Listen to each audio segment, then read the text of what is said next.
یہ ہے کہ نبی اکرم صلی اللہ علیہ وسلم کے اہل بیت کے حوالے سے لوگوں نے مختلف ڈیفینیشن بنا لی ہیں. ہر کسی نے اپنا کرائٹیریا بنایا کہ فلاں داخل ہے اہل بیت میں، فلاں نہیں ہے.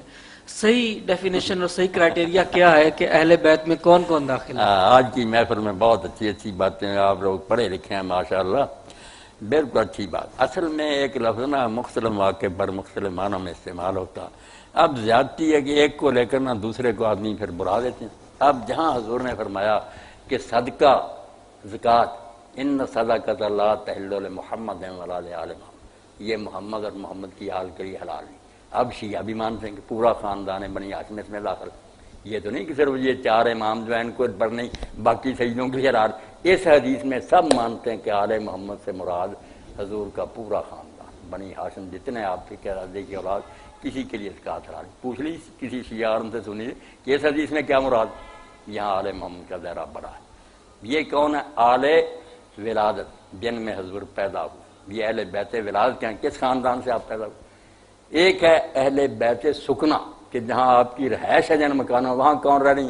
وہ ازواج مطہرات، وہ بیویوں کی بات ہوگی، وہاں اور کوئی نہیں ہوگا. اس لیے حضرت فرماتی ہیں کہ ہم آل محمد پر 2 مہینے ایسے آتے تھے گھر میں، چولہے میں سوائے کھجور اور پانی کے ہمارے گھر میں کچھ نہیں.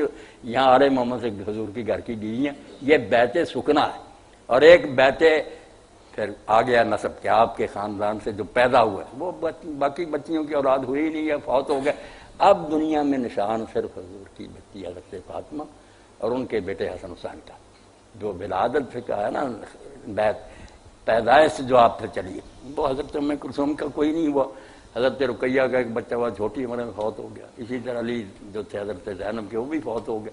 اولاد میں جو آپ ہے نا 3 ہو گئے. پھر اہل بیت سکنا کہ رہائش کے لحاظ کے وہاں آپ دیکھ لیں صورت حالات میں ان کو ہی کہا گیا کہ نبی کے گھروں میں داخل نہ ہو اجازت کے بغیر، وہاں بیویاں رہتی. ایک ہے بیت جو جس سے خاندان میں آپ پیدا ہو، وہاں زکوٰۃ کے مسئلے میں سارے بنی ہاشم. اور جہاں عید کا ذکر چلے گا آپ کی اولاد کا، وہاں تو اب دنیا میں آپ کی یادگار ضرور حضرت سیدہ زہرا اور ان کی اولاد. یہ باتیں سب حدیثوں میں اگر آنکھیں کھول کر پڑھے نا پتہ چلتا جاتا کہ یہاں اس کی بات ہو رہی ہے. جو ضد کرتے ہیں وہ پھر منکر ہو جاتے. نسب، ولادت اور سکنا یہ الگ الگ رکھیں. جو باقی 3 بیٹیاں نبی اکرم صلی اللہ علیہ وسلم کی، وہ خود تو اہل بیت میں ہیں یا وہ بھی نہیں؟ نہیں، اہل بیت میں وہ خود تو ہوں گے نا. ان کی بھی اولاد اگر رہتی وہ سارے اسی طرح قابل مگر فوت ہو. حضرت عثمان رضی کا ایک بیٹا عبداللہ ہوا تھا، چھوٹی عمر میں فوت ہو. زینب کا علی اور اس کی بیٹی تھی امامہ سے تو پھر حضرت فاطمہ وصیت کر گئی تھی نا کہ میرے بعد میری بھانجی سے نکاح کر لینا. وہ بھی یا اس سے حضرت علی کا بیٹا، اور پھر وہ سلسلے نہیں چلے. سوائق المحرق کا ہے. اچھا جی. اس میں لکھا ہے احمد نے ابو سعید قدری سے بیان کیا ہے کہ یہ آیت پنجتن کے متعلق نازل ہوئی. جی جی. یعنی حضرت نبی کریم، حضرت علی، حضرت فاطمہ، حضرت حسن، حضرت حسین کے متعلق. اور ابن جریر نے اسے مرفوعاً ان الفاظ میں بیان کیا ہے کہ یہ آیت پنجتن پاک کے متعلق نازل ہوئی. طبرانی نے بھی ایسے بیان کیا اور مسلم نے بھی ایسا ہی کہا ہے. ذرا وضاحت کریں. ہاں، بہت اچھی بات، اچھا کیا آپ نے. یہ سوائق المحرق کا آپ نے اٹھا لی. یہ ساری میری کھنگالی ہوئی ہیں، مسند احمد بھی میرے پاس ہے. دیکھیے، ایک تو آپ نے خدری کا، یہ غلطی ہوئی آپ سے. یہ ہے حضرت ابو سعید خدری، پیش ہے اس پر. اور جو طبرانی کا، طبرانی بھی کوئی لفظ نہیں.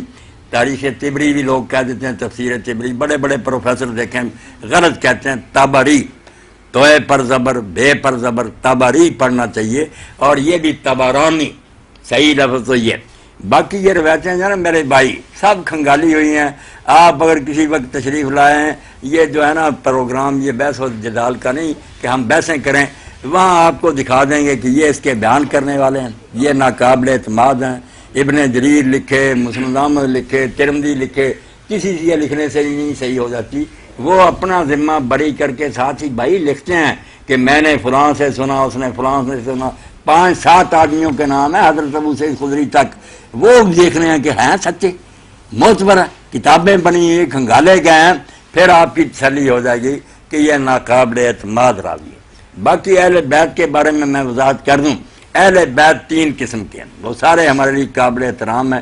ایک اہل بیت نسب ہیں کہ حضور علیہ السلام جس خاندان سے پیدا ہوئے ہیں. ایک وہ بڑا گھرانہ ہاشمی، یہ آپ کا بڑا اہل بیت ہے، اسی لیے ان پر زکوٰۃ حرام ہے.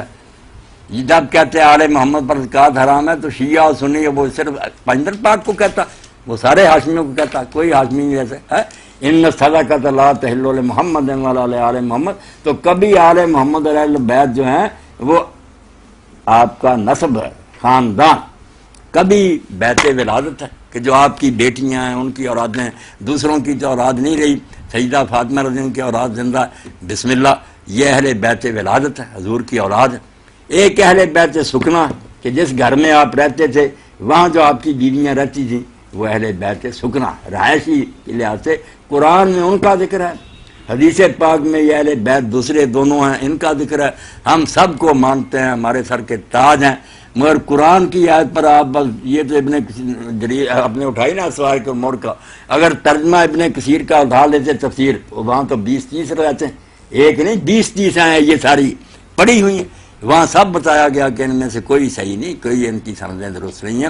باقی حضور نے دعا جو کی ہے کہ چادر میں لے لیا اور دعا کی کہ اللہ یہ میرے اہل بیت ان کو پاک کر دے، وہ الگ بات ہے، وہ بھی آپ کے گھر کے افراد تھے، وہ صحیح مسلم اور کتاب، ہم ان کی وجہ سے ان کو بھی بالکل اپنا سرتاج مانتے ہیں، وہ علی ہیں، فاطمہ، حسن حسین ہیں، وہ اصحاب الکساء ہے جو چادر میں تھے جو، مگر آپ کی بیویاں قرآن میں جو اہل البیت آیا ان میں انہیں کا ذکر ہے۔ ہر چیز کو اپنی جگہ پر رکھنی چاہیے نا کہ کیا فکر ہے آگے پیچھے، اس سے بات سمجھ میں آتی ہے۔ یہ روایتیں اسواق المور کا اس کو آپ نے اٹھایا ہوا ہے، یہ پڑھے ساری، اسواق المور کا کیا جھوٹ کا پرندہ ہے، شیعوں کی دشمنی نے لکھی ہے، جھوٹ بھر دیا، اس کا سوال کہ جس طرح اہل بیت کا لفظ استعمال ہوا ہے سورۃ احزاب میں، اوپر تو ذکر سارا مومنین کا آ رہا ہے اور اہل بیت کو مقید کر دیا گیا چند افراد پہ یہ آ کر، اس کے بارے میں آپ سے پوچھنا تھا۔ ہاں یہ بھی پوچھیں آپ، یہی غلط بات ہے، اس غلط یعنی اس کو صرف اہل بیت میں نہیں 5 ہی افراد کا ڈال دیے مگر ذکر سارا